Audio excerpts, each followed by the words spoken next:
What does it mean to believe in Jesus?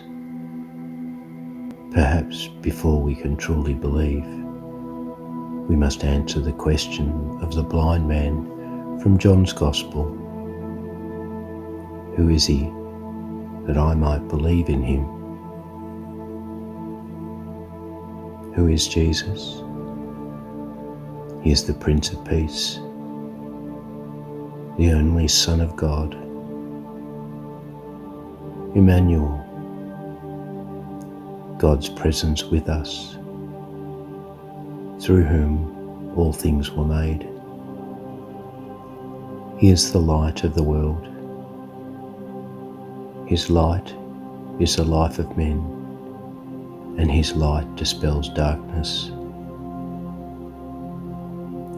He is our Saviour who died for us. He is our King who serves us.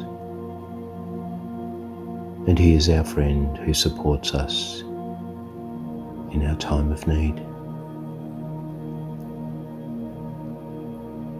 What does it mean to believe? The biblical definition has a connotation of ownership, of possession. As believers, we are challenged to allow Jesus to possess us, in the sense that he owns us totally. This is what it is to believe.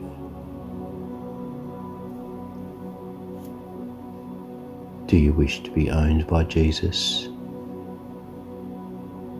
To have him stand before God and say, "Yes, Lord, this is one of my flock."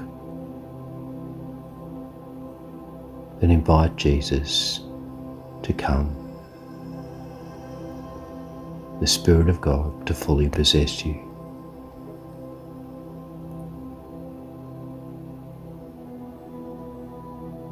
Take a few breaths.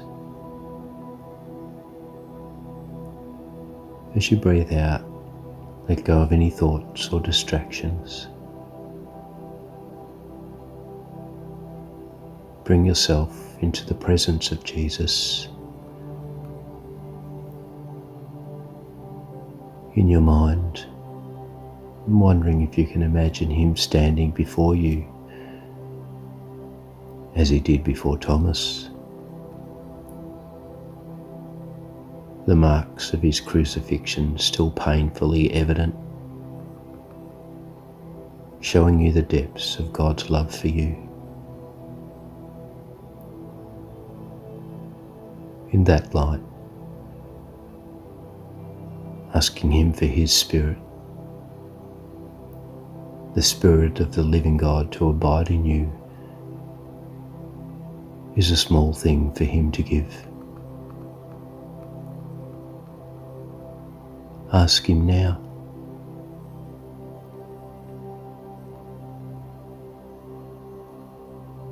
Be bold like Elisha, who asked for a double portion of the Spirit,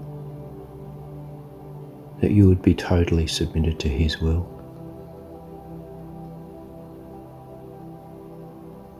In your mind's eye, picture Jesus approaching you. Watch as he reaches out to you with his hands.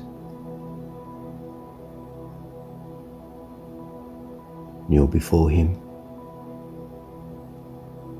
Bow your head. Can you feel his hands on your head? Can you sense the power of the Spirit begin to flow into you? Know that this is the gift God has for every believer.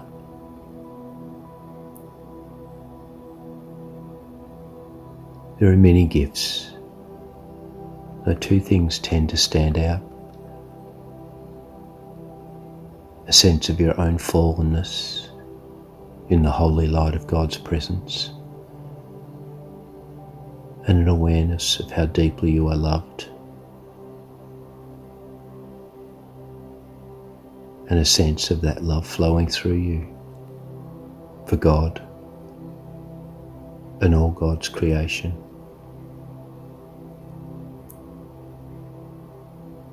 Take hold of those two things as they are core truths on which to build your life.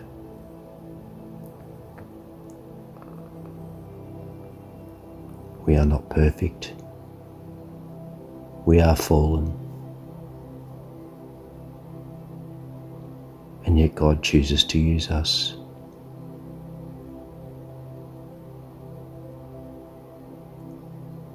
Feel now the fullness of God within you,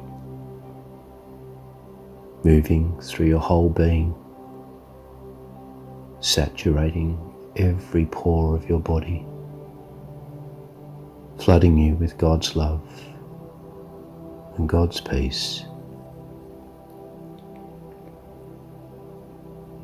Know that you are God's child. You have chosen to submit to God. Believe and do not doubt that your prayers have been answered. Finally, ask God for a deeper revelation of Jesus, that your eyes might be opened and you might believe in him.